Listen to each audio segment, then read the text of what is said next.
नमस्ते दोस्तों, financial market solution channel में आपका दिल से बहुत-बहुत स्वागत करता हूं। बजट 2024-25 के लिए सरकार बहुत बड़ा एक कदम उठाने जा रही है। उसके चलते सरकारी कंपनियों में से कुछ छोटा हिस्सा कंपनी बेचने वाली है।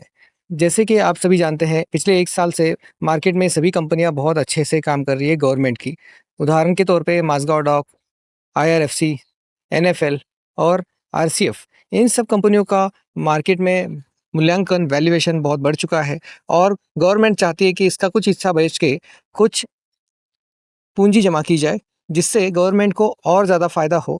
ये जो खबर हमें मिली है दोस्तों, एक वरिष्ठ अधिकारी के सरकारी अधिकारी के अनुसार हमें मिली है, मगर उनका नाम यहाँ पे हम डिक्लेयर नहीं कर सकते। ये खबर सीएनबीसी आवाज़ को सरकारी अधिकारी से मिली हुई है।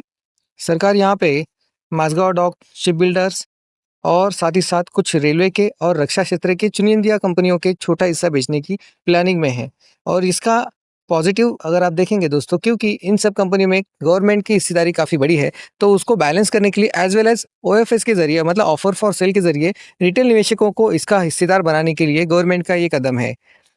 इसमें ऐसा भी हो सकता है दोस्तों कि आईआरएफसी का ओएफएस आने वाले कुछ सालों में हमें देखने को मिले और भी बहुत सारी कंपनियां हैं जिनका ओएफएस हमें देखने को मिले, जिससे गवर्नमेंट ज़्यादा से ज़्यादा इंफ्रास्ट्रक्चर के लिए, डेवलपमेंट के लिए और एक्सपांड करने के लिए गवर्नमेंट के जो भी प्रोजेक्ट है उनके अंदर आर्थिक मदद के लिए अपना हिस्सा बेचते हुए हमें देखने को मिल सकती है। मझगांव डॉक का कुछ हिस्सा बेचने ओएफएस के जरिए बेचने के लिए रक्षा मंत्रालय के साथ में बातचीत बहुत ही जोरों शोरों पे चल रही है।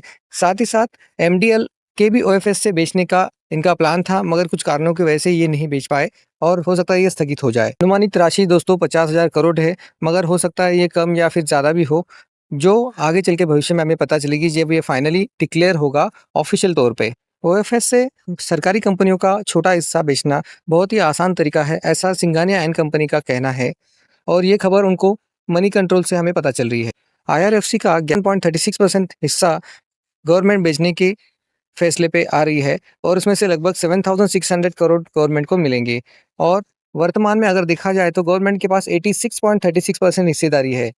अगर एक बात देखेंगे आप दोस्तों, जो सेबी के रूल है, जो एनएससी बीएससी के अंदर कंपनीज है, उसके अंदर जो हिस्सेदारी होनी चाहिए सरकारी कंपनी है या फिर प्राइवेट कंपनी की, उसके हिसाब से बैलेंस बनाने के लिए गवर्नमेंट को ये कदम उठाना ही पड़ेगा, ये और कोई ऑप्शन है ही नहीं।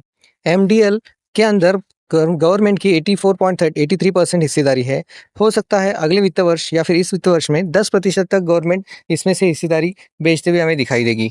साथ ही साथ दोस्तों, आरएफसी 10% और एनएफएल 20%, मतलब दोनों मिला के 1,200 करोड़ तक जुटाने के लिए गवर्नमेंट ने इन दोनों के अंदर की हिस्सेदारी बेचने की तैयारी कर रही है गवर्नमेंट।